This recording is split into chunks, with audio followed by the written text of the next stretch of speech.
Hi friends, 9th May 2019 Maharshi movie release అయింది. Mahesh, Pooja, Allari Naresh lead characters play చేశారు. Devi Sri Prasad music director, Vamshi Paidipally director. డబ్బు సంపాదించడం, పేరు సంపాదించడం, అనుకున్న స్థాయికి చేరుకోవడం, అది కాదు సక్సెస్ అంటే. మనుషులను సంపాదించడం, వాళ్ళ ప్రేమ అభిమానాన్ని సంపాదించడం, వాళ్ళతో కలిసి సంతోషంగా ఉండడం, వాళ్ళని కాపాడుకోవడం, అది సక్సెస్ అంటే. ఒక యువకుడు తన జీవిత ప్రయాణంలో ఈ నిజాన్ని తెలుసుకుంటాడు. ఇదే బేసిక్ స్టోరీ లైన్ మహర్షికి. స్క్రీన్ ప్లే వచ్చేసరికి ఈ సినిమా స్క్రీన్ ప్లే చాలా స్ట్రైట్ ఫార్వర్డ్. మొదటిగా హీరో సీఈఓగా ఇంట్రడ్యూస్ అవుతాడు. దాంతో ఫ్లాష్ బ్యాక్ స్టార్ట్ అవుతుంది. ఫ్లాష్ బ్యాక్లో కాలేజ్ లైఫ్ ఎపిసోడ్స్ జరుగుతూ ఉంటాయి. దాని తర్వాత మళ్ళీ ప్రజెంట్లోకి వస్తారు. అక్కడ మహేష్ ఇండియాకి వెళ్ళడానికి రీజన్ ఎస్టాబ్లిష్ చేస్తారు. అక్కడ మహేష్ ఇండియా వెళ్ళి ఫ్రెండ్ని కలవడం, అక్కడ ఫ్రెండ్ గురించి, రైతుల గురించి ఎలా పోరాడాడు, అక్కడి నుంచి అలా సినిమా ముందుకు వెళ్తూ ఉంటుంది. పర్ఫార్మెన్సెస్ వచ్చేసరికి మొదటిగా మహేష్ పర్ఫార్మెన్స్తో స్టార్ట్ చేయాలనుకుంటున్నాను. మహేష్ రిషి అనే క్యారెక్టర్ని చాలా బాగా పర్ఫామ్ చేశారు స్క్రీన్ మీద. ఇలాంటి క్యారెక్టర్స్ చేయడం తనకి కొట్టిన పిండి అని ఇంకోసారి ఈ మూవీతో ప్రూవ్ చేసుకున్నారు. ముఖ్యంగా తన యాటిట్యూడ్ కానీ, బాడీ లాంగ్వేజ్ కానీ కాలేజ్ సీన్స్లో చాలా బాగున్నాయి. తన పర్ఫార్మెన్స్ కొన్ని సీన్స్లో అయితే టాప్ నాచ్గా ఉంది. ఒక సీన్లో అయితే మహేష్ ఇండియాకి రావాల్సి వస్తుంది వాళ్ళ ఫాదర్ డెత్ న్యూస్ వెంటనే. ఆ సీన్లో మహేష్ తన ఇంటి గుమ్మం నుంచి వాళ్ళ మదర్ జయసుధ గారి దగ్గర వరకు నడుచుకొని వెళ్తాడు, వాళ్ళ ఫాదర్ బాడీ క్రాస్ చేసుకుంటా. నేనేమనుకున్నానంటే జనరల్గా ఆ సీన్లో యాక్టర్స్ అన్ని వార్ బోర్డ్ చేస్తారేమో అనుకున్నాను. కానీ అక్కడ యాక్ట్రెస్ జయసుధ గారు కానీ, మహేష్ కానీ చాలా న్యాచురల్గా పర్ఫామ్ చేశారు. సెటిల్ పర్ఫార్మెన్స్ ఇచ్చారు. ఇలాంటి ఎక్స్ప్రెషన్ నేను అసలుకి స్క్రీన్ మీద చూస్తాను నేను ఎప్పుడు అనుకోలేదు. చాలా బాగా సెటిల్ పర్ఫార్మెన్స్తో చాలా బాగా చేశారు ఆ సీన్ మొత్తం. ఇంకో సీన్ ఏమొచ్చి మహేష్ వాళ్ళ ఫాదర్ రాసిన లెటర్ చదువుతూ ఉంటాడు. ఆ ఎంటైర్ సీక్వెన్స్ అంది నాకు చాలా బాగా నచ్చింది. ఎక్కడి నుంచి అంటే ఎప్పుడైతే జయసుధ గారు మహేష్కి లెటర్ ఇస్తారో అక్కడి నుంచి అలా చూసుకుంటే చివరికి జయసుధ గారి చేతులు మహేష్ పట్టుకొని ఏడుస్తాడు అక్కడి వరకు. ఆ సీన్ మొత్తం నాకు చాలా బాగా నచ్చింది. ఎమోషనల్గా నాకు చాలా బాగా కనెక్ట్ అయింది కూడా ఆ scene. Mahesh performance top notch అనుకోవచ్చు. ఇంకో సీన్ ఉంది ఏంటంటే విలేజ్లో ఒక ఫైట్ సీన్ ఉంటుంది నైట్ టైం. దాంట్లో అయితే విలన్స్ అల్లరి నరేష్ని చంపడానికి ప్రయత్నిస్తూ ఉంటారు. ఆ సీన్లో మహేష్ క్యారీ చేసిన ఇంటెన్సిటీ తన ఫేస్లో అసలుకి సూపర్బ్ అని చెప్పొచ్చు. అక్కడ కూడా తన పర్ఫార్మెన్స్ టాప్ నాచ్గా ఉంటుంది.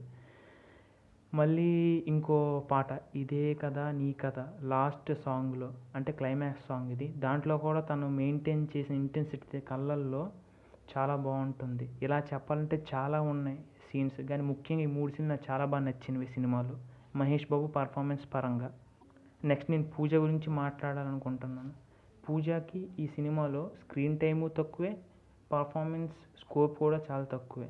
తనకు ఉన్నది ఒకే ఒక సీన్ పర్ఫార్మెన్స్ బాగా చేయడానికి, అది బ్రేకప్ సీన్ మహేష్కి తనకి మధ్యన. దాంట్లో కూడా తను ఒక యావరేజ్ పర్ఫార్మెన్స్ ఇచ్చింది కానీ ఆడియన్స్ మీద ఒక ఇంపాక్ట్ క్రియేట్ చేసేలా పర్ఫార్మెన్స్ ఇవ్వలేకపోయింది. నెక్స్ట్ నేను అల్లరి నరేష్ గురించి మాట్లాడాలనుకుంటున్నాను. అల్లరి నరేష్ ఇంకోసారి తన యాక్టర్గా ఎంత వర్త్ ఉన్న క్యాండిడేట్ అంది ఈ సినిమాతో ఇంకోసారి నిరూపించుకున్నాడు. తను ప్రీవియస్గా నేను, గమ్యం లాంటి సినిమాతో తన యాక్టింగ్ క్యాపబిలిటీస్ కూడా చూపించాడు. కానీ ఈ సినిమాని ఇంకో ఆపర్చునిటీగా తీసుకొని ఇంకోసారి తనలో ఉన్న యాక్టర్ని బయటికి తీసుకొచ్చాడు. ముఖ్యంగా చెప్పాలంటే సెకండ్ హాఫ్ అంతా తన పర్ఫార్మెన్స్ హైలైట్ అని చెప్పొచ్చు.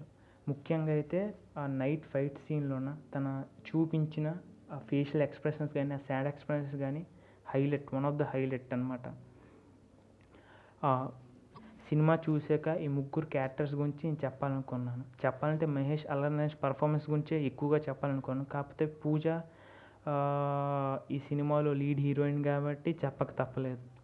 ఈ ముగ్గురు కాకుండా ఇంకొకరు ఉన్నారు, ఇంకో పర్ఫార్మెన్స్ గురించి చెప్పాలనుకుంటున్నాను. ఆయన పేరు గురుస్వామి గారు. ఈయన చేసిన క్యారెక్టర్ అంటే తను ఒక రైతుగా నటించారు సినిమాలో, మనం చూసే ఉంటాం. ఈయన వెనకాతనే మహేష్ వెళ్తూ ఉంటాడు పొలాల వైపు. ఈయన ఒక డైలాగ్ చెప్పారు, నేను కూడా పండించకపోతే మీరు ఏం తింటారని. అతనే ఆయన పేరే గురుస్వామి గారు.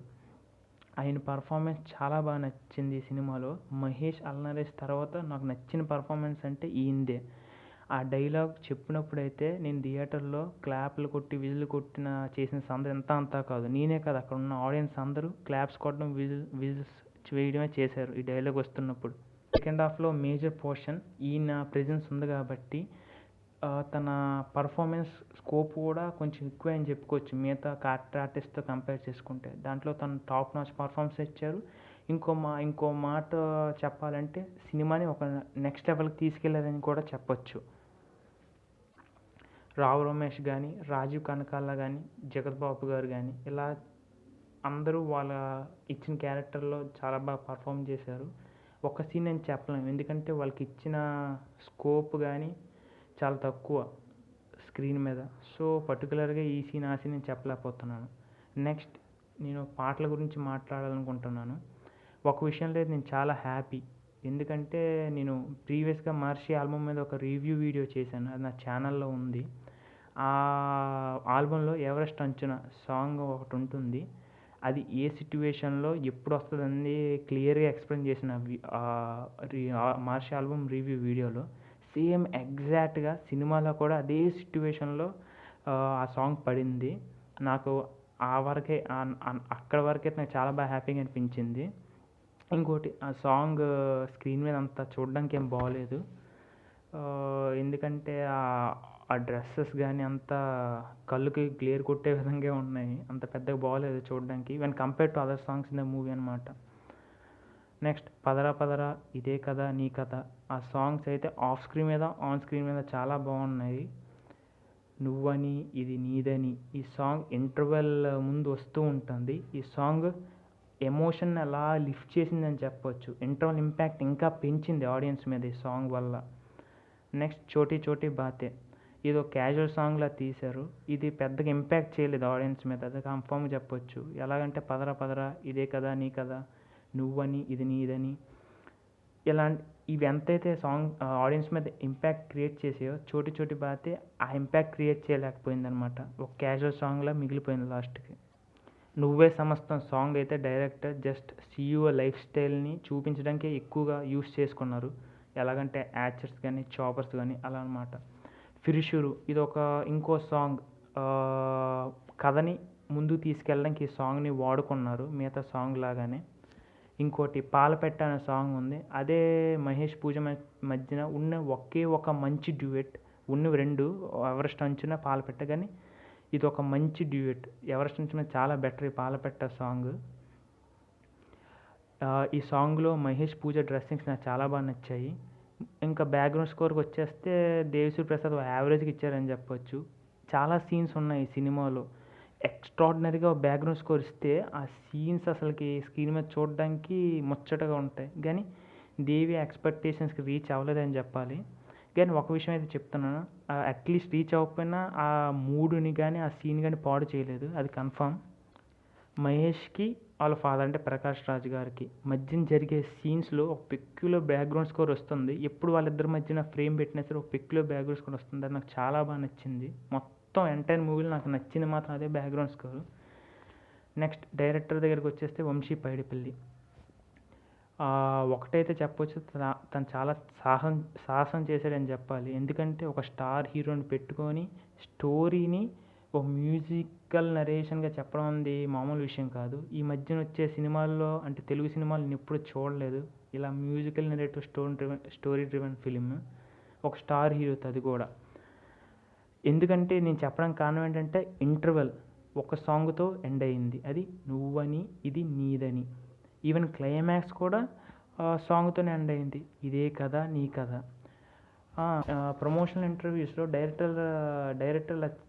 డైరెక్టర్ చెప్పారేంటంటే సినిమా కథ చాలా పెద్దది, అది పూర్తిగా సీన్ వైజ్గా చెప్పాలంటే చాలా గంటలు పడుతుంది, అందుకే క్లుప్తంగా పాటలతో చెప్పడానికి ప్రయత్నించామని చెప్పాలి. ఇలాంటి పాటలతో ఒక స్టార్ హీరో చూడడం అనేది చాలా రేర్ అని చెప్పాలి తెలుగు ఫిల్మ్ ఇండస్ట్రీలో. మొత్తం మహేష్ బాబు ఫిల్మ్స్లో నాకు వన్ మూవీ ఇంటర్వెల్ సీన్ చాలా బాగా నచ్చింది. ఎందుకంటే దాంట్లో తను మహేష్ మెయింటైన్ చేసిన ఇంటెన్సిటీ కానీ మాడ్యులేషన్ కానీ చాలా బాగా నచ్చింది. ఆ వన్ తర్వాత ఇప్పుడు నాకు నచ్చిందంటే మాత్రం మహర్షి ఇంటర్వెల్ సీనే మహేష్ బాబు మూవీస్లో. ఎందుకంటే ఇక డైరెక్టర్ ఎమోషన్ మీద ఎక్కువ కాన్సన్ట్రేషన్ పెట్టారు. ఏదో ఫైట్ పెట్టేసి అలా పెట్టడం కన్నా ఎక్కువ ఎమోషనల్గా తీసుకెళ్ళారు ఇంటర్వెల్ సీన్ అంతా. ఆ ఇంటర్వెల్ 10 మినిట్స్ ముందు దగ్గర నుంచి మహేష్ మెయింటైన్ చేసిన ఇంటెన్సిటీ తన కళ్ళల్లో ఎక్కడి వరకు ఇంటర్వెల్ క్రెడిట్ అంటే ఇంటర్వెల్ అని కార్డు పడే వరకు తన కళ్ళల్లో మెయింటైన్ చేసిన ఇంటెన్సిటీ నాకు చాలా బాగా నచ్చింది. ఇక్కడ యాక్టర్కి డైరెక్టర్కి చాలా బాగా ఎంత కోఆర్డినేషన్ ఉందో తెలుస్తుంది. ఆ ఎమోషన్ క్యారీ చేయడం కానీ ఆ సీన్ని బాగా ఎగ్జిక్యూట్ చేశారు ఇద్దరు కూడా. నాకు తెలిసిన వరకు దీంట్లో క్రెడిట్ ఎక్కువగా డైరెక్టర్గా వెళ్ళాలి. నాకు డైరెక్టర్లో ఇంకో విషయం నచ్చింది, అదే తన స్టోరీ టెల్లింగ్. ఓ రిషి అనే క్యారెక్టర్ని తీసుకొని అసలుకి సక్సెస్ అంటే ఏంటి అని చూపించడానికి ట్రై చేశాడు డైరెక్టర్. మొదటగా రిషి అనే క్యారెక్టర్ మెటీరియల్ సక్సెస్ సాధిస్తుంది. దాని తర్వాత తన ఫ్రెండ్ గురించి ఒక నిజం తెలుసుకుంటాడు. దాని తర్వాత ఇండియా వెళ్తాడు. అక్కడ ఫ్రెండ్ ప్రాబ్లం తెలుసుకుంటాడు. దాన్ని సాల్వ్ చేయడానికి ట్రై చేస్తాడు. అది సాల్వ్ చేసిన క్రమంగా తను సక్సెస్ అంటే ఏంటో అని తెలుసుకుంటాడు. ఆ నిజమైన సక్సెస్ తెలుసుకోగానే తను ఫైనల్గా సీఈఓగా రిజైన్ చేసి ఇండియాలోనే ఉండిపోతాడు. ఈ తరహా స్టోరీ టెలింగ్ నాకు చాలా బాగా నచ్చింది. డైరెక్టర్కి ఒక స్పెషల్ ఇంట్రెస్ట్ ఉండొచ్చు మదర్ సన్ రిలేషన్షిప్ మీద. ఎందుకంటే తన ప్రీవియస్ మూవీ ఎవడు కానీ మొన్న కానీ మంచి థ్రెడ్ పెట్టాడు మదర్కి కానీ సన్కి కానీ. అదేవిధంగా దీంట్లో కూడా మహర్షిలో కూడా ఓ మంచి థ్రెడ్ ఉంటుంది. అది మహేష్ బాబు జయసుధ గారి మధ్యన మంచి సీన్స్ కూడా ఉంటాయి.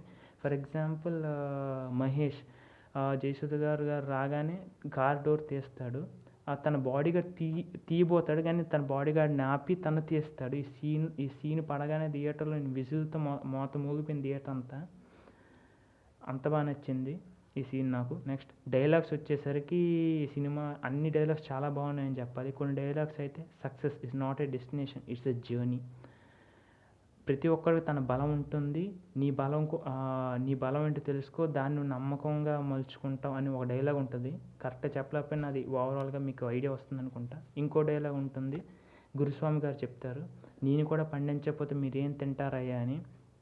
మహేష్ ప్రెస్ సీన్లో ఒక డైలాగ్ ఉంటుంది, ఫార్మర్స్ డోంట్ నీడ్ ఆ సింపతి బట్ నీడ్ ఆ రెస్పెక్ట్ అని. అలా చెప్పుకుంటే చాలా డైలాగ్స్ ఉన్నాయి సినిమాలో. ముఖ్యంగా నాకు గుర్తున్నవి ఇప్పటికైతే ఇవే. చాలా చాలా మంచి డైలాగ్స్, చాలా గొప్ప డైలాగ్స్ అని కూడా చెప్పొచ్చు. ఇన్స్పిరేషనల్ డైలాగ్స్ అని కూడా ఒక మాట కూడా చెప్పొచ్చు. నెక్స్ట్ ముఖ్యంగా నేనైతే ఫాదర్ లెటర్ దగ్గర చాలా ఎమోషనల్గా కనెక్ట్ అయిపోయాను. ఆ లెటర్ చదువుతున్నప్పుడైతే నాకు కంట నుంచి నీళ్ళు జారాయి. ఇది నేను ఎగ్జాజరేట్ చేయట్లేదు, నిజంగా జరిగింది. ఇవి డైలాగ్స్ మొత్తంగా నాకు నచ్చినవి సినిమాలో. ఇంకా సినిమా చూసిన తర్వాత చాలామంది కంప్లైంట్ చేశారు, ముఖ్యంగా అయితే లెంత్ చాలా ఎక్కువ ఉందని. కాకపోతే చూసిన ప్రతి ఒక్కరు ఎండింగ్ చాలా బాగుంది అంటున్నారు. ఎందుకంటే వాళ్ళకి ఎండింగ్ ఎందుకు నచ్చి ఉంటుంది, ముందు సీన్స్తో వాళ్ళు కనెక్ట్ అవ్వకపోతే ఎండింగ్ అంత ఇంపాక్ట్ క్రియేట్ చేసేది కాదు వాళ్ళ మీద. సో ఈ సినిమాకి ఇంత లెంత్ ఉండడం కరెక్ట్ అని నాకు అనిపిస్తుంది. ఇంకో కంప్లైంట్ ఏంటంటే ఈ సినిమాలో శ్రీమంతుడు భరత నేను షేడ్స్ ఉన్నాయి అన్నారు. అది కరెక్ట్ కావచ్చు. ఎందుకంటే ఈ 2 సినిమాలు చేసింది మహేష్ బాబువే. అంటే 2 సినిమాలు అంటే జనరల్గా ఇప్పుడున్న స్టార్ యాక్టర్స్లో మహేష్ బాబువే కంటిన్యూస్గా సోషల్ ఓరియంటెడ్ ఫిల్మ్స్ చేస్తాడు. ముఖ్యంగా శ్రీమంతుడు భరత నేను చాలా పెద్ద హిట్ అయ్యాయి. అవి చాలా పెద్ద ఇంప్రెషన్ క్రియేట్ చేశాయి ఆడియన్స్లో.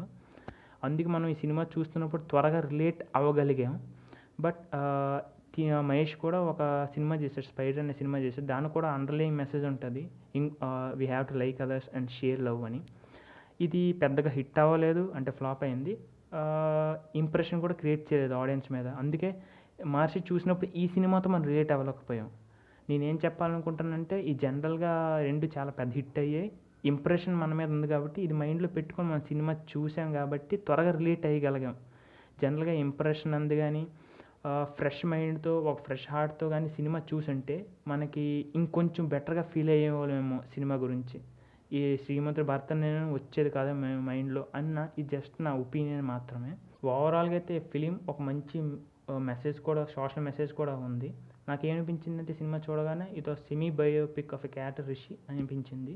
రిషి మొదటగా మెటీరియలిస్టిక్ సక్సెస్ అచీవ్ చేస్తాడు. దాని తర్వాత ఇది నిజమైన సక్సెస్ కాదు అని తను తెలుసుకుంటాడు. దాని తర్వాత తన ఫ్రెండ్ గురించి ఇండియా వెళ్తాడు. అక్కడ తన లవ్ని, తన ఫ్రెండ్ని వెతుకులాటలో, ఆ ప్రయత్నంలో, వెతుకులాటలు అంటే తన ప్రాబ్లం క్లియరింగ్ జర్నీలోన సక్సెస్ అంటే ఏంటో తెలుసుకుంటాడు. తెలుసుకొని తను సీఈఓగా రిజైన్ చేసి ఇండియాలో ఉండిపోతాడు. దాని తర్వాత ఇండియాలో ఉండిన తర్వాత తను ఏమయ్యాడు, ఏం చేశాడని డైరెక్టర్ మనకు చూపించలేదు కాబట్టి దీన్ని అందుకే నేను సెమీ బయోపిక్ అన్నాను. రిషి అనే క్యారెక్టర్ చాలా స్ట్రాంగ్ యాటిట్యూడ్ ఉంటుంది, చాలా డిటర్మైన్ పర్సన్. అలాంటి పర్సన్లో చేంజ్ రావాలంటే ఒక స్ట్రాంగ్ ఫోర్స్ కావాలి. ఇక్కడ డైరెక్టర్ తీసుకున్న స్ట్రాంగ్ ఫోర్సే ఫ్రెండ్షిప్, రైతుల యొక్క సమస్యలు. అంతేగాని ఈ సినిమా రైతుల గురించో, రైతుల సమస్యల గురించో, వాళ్ళ ప్రాబ్లమ్స్ సాల్వ్ చేయడం గురించో తీసినట్టుగా నాకైతే ఎక్కడ అనిపించలేదు. నేను ఫైనల్గా ఏం చెప్పాలనుకుంటే ఈ సినిమా రిషి క్యారెక్టర్ జర్నీని తీశారు. రిషిలో చేంజ్ రావడానికి ఒక స్ట్రాంగ్ ఫోర్స్ కావాలి. ఆ స్ట్రాంగ్ ఫోర్స్ని డైరెక్టర్ చూజ్ చేసుకుంది మాత్రం రైతుల సమస్యలుగా చూజ్ చేసుకున్నారు అంతే తప్ప ఇదేది స్పెషల్గా వాళ్ళ గురించి తీసిన సినిమా అయితే కాదని నేను అనుకుంటున్నాను. ఈ సినిమా కనీసం ఒక్కసారి అయితే చూడొచ్చు, ఆ వర్త్ అయితే సినిమాకి ఉంది. If you like the video, watch and share it. If you don't, refrain it. Spread light but not dark. Bye friends.